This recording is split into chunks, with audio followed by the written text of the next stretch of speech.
Hi, welcome to my channel. So let's start. In this video I cannot use any related picture or image because of copyright.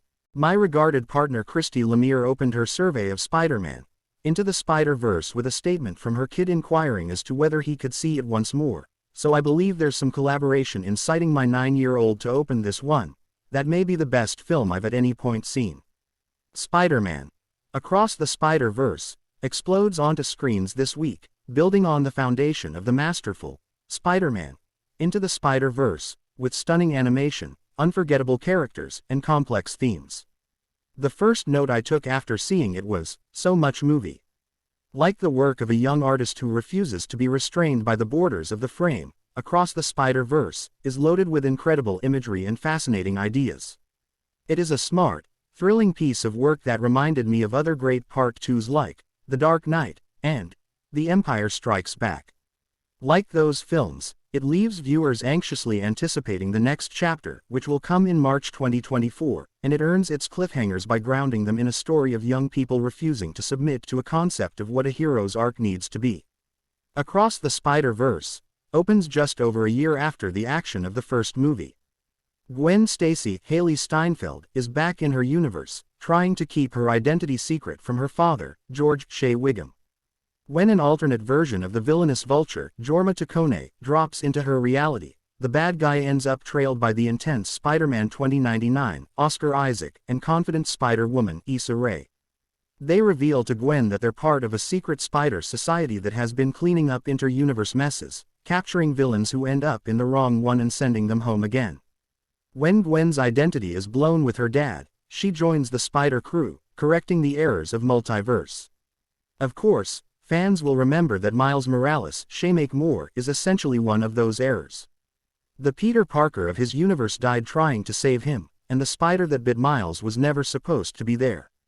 But it was. So now what? This story's backbone is about pushing back against determinism and moving forward with what's in front of you. Superhero culture has used multiverse stories to expand on the concept of potential, but this film, and I hope these themes really land in its sequel, suggests that it's way more important to hold on to the reality in your hands than imagine all of the other ones that might have been. It's about controlling your own fate more than giving into a scripted narrative of heroism. More than most superhero movies, it's about empowerment instead of destiny. And that's powerful stuff. Back to Miles. He's in his version of Brooklyn, trying to balance being a good student with being a friendly neighborhood Spider-Man. He's considering telling his mother, Rio Luna Lauren Velez, and father, Jefferson Brian Tyree Henry, the truth, but worries what it could do to their relationship if he does. One day, an odd duck that Miles thinks is just a villain of the week pops up in the form of the Spot Jason Schwartzman. Formerly known as Dr. Jonathan Ahn, the once Alchemax employee was forever altered by the first movie's action, able to control time and space through a series of portals.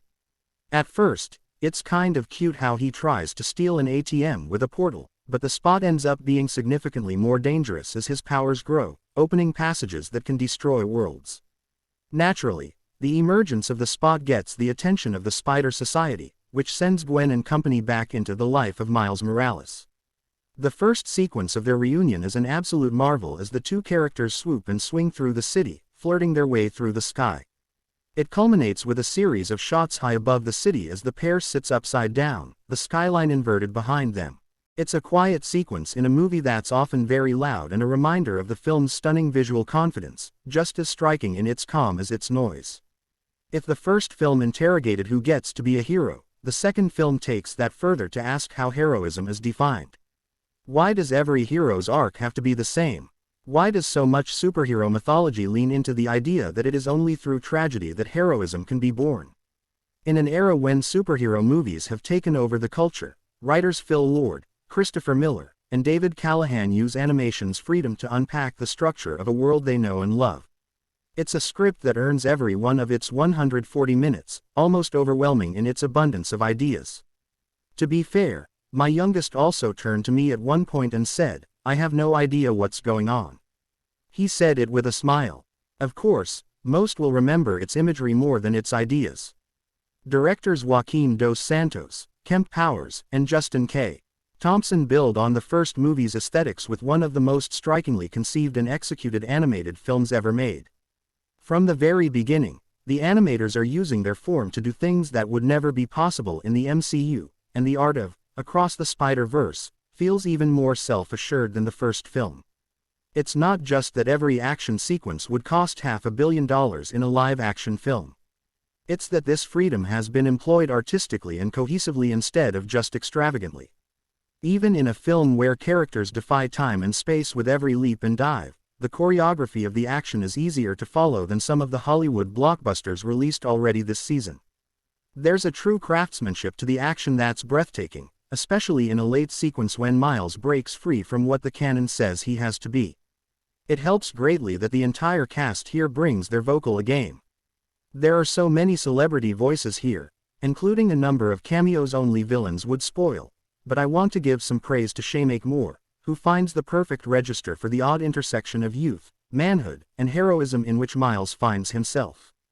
It's a vocal performance with just the right blend of curiosity, vulnerability, and growing confidence. Steinfeld, Henry, Ray, Jake Johnson, Schwartzman, Velez, Daniel Kaluuya, Isaac, there's no weak link. Everyone was clearly inspired by the creative potential of this script. Mediocre sequels repeat what came before, knowing that fans will return for more of the same. Great sequels build on what came before, enriching themes and setting the table for what's to come. I wish that we weren't seemingly in a blockbuster era of non-endings, but I feel like Across the Spider-Verse earns its open conclusion. It's not just a way to guarantee that ticket buyers return. It's not a threat to finish an incomplete story. It's a promise to continue one that's already so rewarding.